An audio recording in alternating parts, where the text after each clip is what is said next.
let's say we're going to reboot the franchise Back to the Future. Let's just think about how we would do that, right? Okay. Mm-hmm. And it's a female Back to the Future. Sure. And Marty, her name is Mandy, right? And she goes back. Why are there so many bad sequels? There's so many bad sequels because I feel like the essence of what made the original so interesting is the thing that's not really focused on. Usually what's focused on in a sequel is more, and it's more spectacle, not the thing that made it compelling to begin with. I think the way to answer this question is to look at the sequels that succeeded. Films like The Godfather 2, right? Godfather 2, was an even more complex film than the original Godfather. It plays with time, where you're having two stories being told simultaneously. The story of Vito Corleone, his rise to power, along with the present day Michael Corleone, who's you're seeing his story play out in present day that the story's being told. And it's also different, and it's original in the same way that the first Godfather was original. I could apply that same thing to Star Wars and The Empire Strikes Back. The Empire Strikes Back ended on a cliffhanger. The original Star Wars ended with this triumphant ending, the good guys win. When did the good guys ever lose in a fairy tale? Generally never. But The Empire Strikes Back did that. It didn't even tell a complete story. And at the time, you had to wait 3 years to see what the conclusion of that story would be. So doing something original and different rather than more of the same, which would have been, let's have another Death Star, which of course they did twice more in Star Wars films. Maybe 3 times if you want to count Rogue One. But going over old territory is boring. And I feel like what you need to do is, in the same way that the original film was a risk in doing something original, if you're going to do a sequel, you also need to take risks and do something different. I would say that this doesn't apply as much, but with Alien and Aliens, Alien directed by Ridley Scott, Aliens, James Cameron. One's more horror set in outer space. The other one is action movie. More aliens, right? But it's a different type of film. And a continuation of that story told with some originality. That's another sequel that holds up.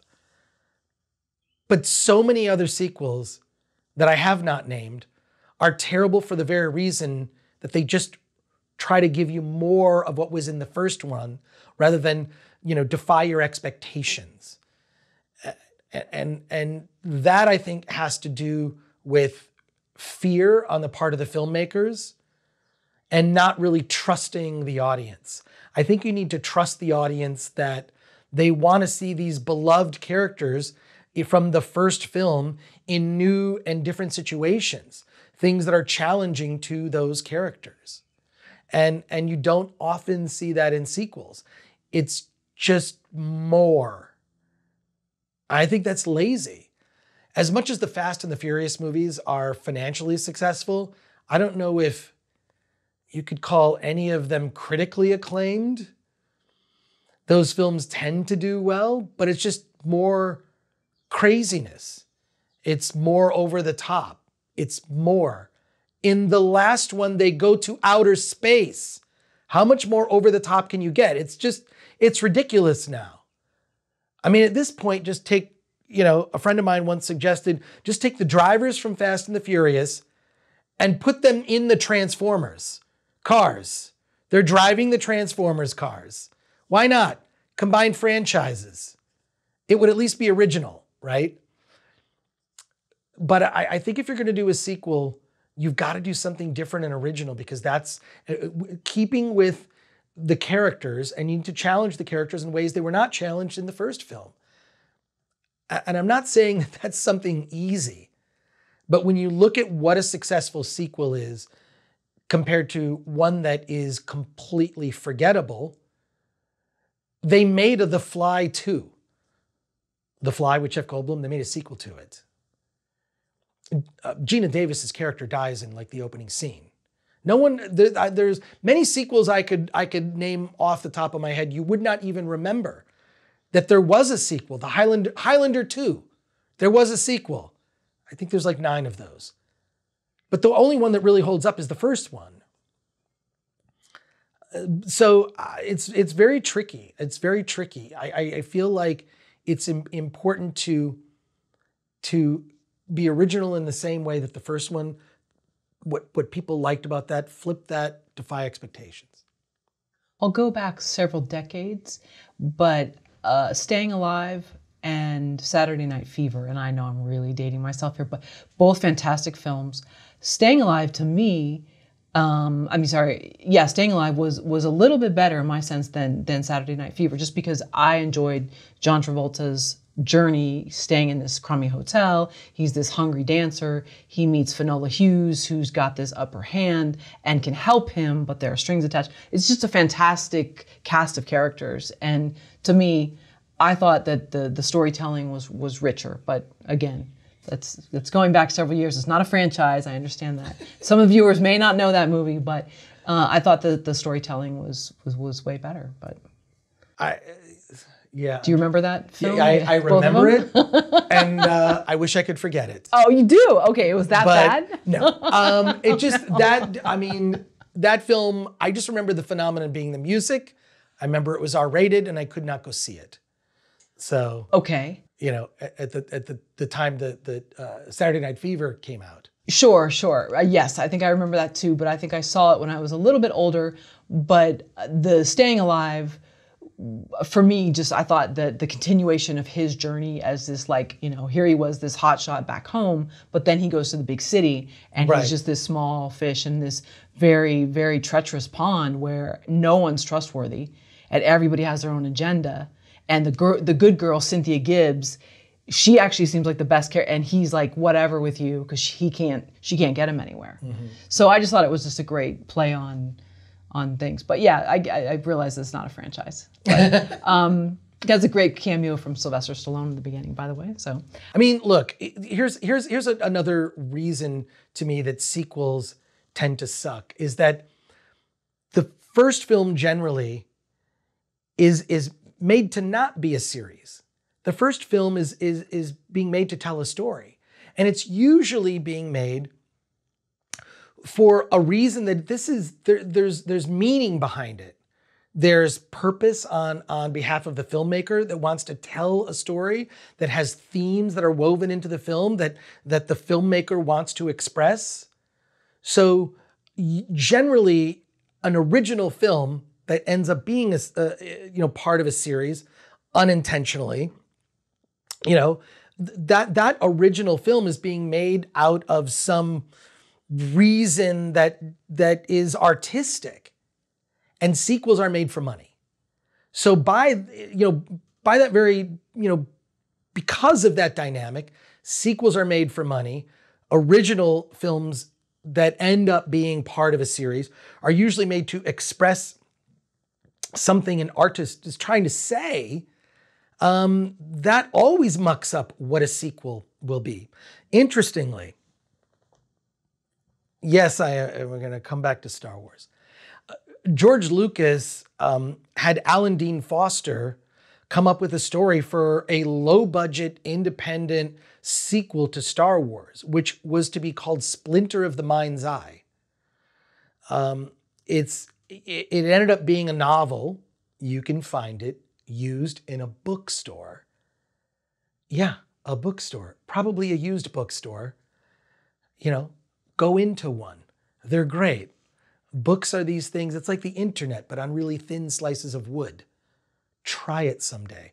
In any case, this book was written to be a low-budget sequel to Star Wars because what George Lucas wanted to do is, if Star Wars bombed, he wanted to make a small indie follow-up to that movie to continue the series. And he wanted it written in a way that could be done inexpensively. It's really interesting to see what Star Wars might have been if Splinter: The Mind's Eye was made as a low-budget indie movie. There's love to see a lot of those, but you know, I truly believe that sequels, because they are made purely because accountants at a studio say this will make money. Because if it makes 40% of the original, it'll be in profits if we scale the budget to this. Which is why the budgets generally for sequels are less money being spent than the original. You know, because there is a formula used by studios to say, well, the movie made X, the first movie made X. If we scale the budget to this, and it just makes even 40% of the original, will be in profits. You know, that old formula is different these days now with so many other pathways for films to make money, but generally the sequel, the budget is less. Did you see Wonder Woman 1984? Yes, I saw Wonder Woman 1984. Okay. First off, did you used to watch the show back in the day? I did used to watch the Linda Carter show, and I love that show. Okay. It's fun. It's, you know, it's wholesome. There's a weird subtext I didn't notice when I was a kid, but now I see it. If you know something about the history of Wonder Woman and that character. But yes, I saw Wonder Woman, and I did see Wonder Woman 1984. Is this PG-13? Can you tell me the subtext? Well, it's all about BDSM and fetish stuff. It was always like Wonder Woman getting tied up or Wonder Woman tying up with the lasso. Gotcha. You know, whoever the adversary was, to make them tell the truth. Okay. It was, this is not an original thought of mine. This is all very well documented. Go down your own rabbit hole on the internet, but feel free to jump off. Okay. At some point. So aside from the S&M angle to it, which that's its own show, what do you think fell short in 1984? The second. I think what fell short was logic on behalf of the filmmakers. I mean, the thing that really fell short was a believability. You know, you can wish things and they come true. I think it's kind of maybe an idea that should have been vetted. It sounds kind of dumb to me. I just didn't believe it. Whereas, yeah, I believe a woman who's an Amazonian could be imbued with these powers, but Wonder Woman isn't Wonder Woman because of her powers. She's because of her character and her morality, because of her commitment to, you know, defending those that are powerless, you know, from the powerful. And I feel that essence of her character was kind of captured maybe a little bit in the opening scene, which I thought was kind of cute and clever. And the opening scene of Wonder Woman 84 is kind of harkened back to a Richard Donner Superman, you know. I enjoyed that. It was kind of cute and goofy. I'll take it. It's fine. Once it got into the main plot with Pedro Pascal, it just sort of defied logic. And the way that you know, Chris Pine's character was brought back, I just thought was ridiculous. I don't know if the gender was reversed, it was done the other way, it might have worked. It might have even be somewhat offensive, you know. Sort of like if they made a female Back to the Future. Let's say if they rebooted the franchise. Right. Let's say we're going to reboot the franchise Back to the Future. Let's just think about how we would do that, right? Okay. Mm-hmm. And it's a female Back to the Future. Sure. And Marty, her name is Mandy, right? And she goes back, and there's a sexual tension between her dad, or who will be her dad, a younger version of her dad. I don't think that will work. Yeah, that's a little creepy. It's a little creepy. So maybe it's a really good thing. It's a good thing that Back to the Future franchise may be one of the only franchises that will not be rebooted. Because if you did reboot Back to the Future with a female Mandy, right, and, well, I guess it could be Doc Brown, not going to work. It just doesn't work. Sure. Please, Hollywood, realize that it's not going to work. Because we've seen these franchises get rebooted, and it's disheartening to me when you see the number of movies made. It's always based on pre-existing material. And the reason Hollywood does this is because ideas must be vetted in some form. It was a play. It was a novel.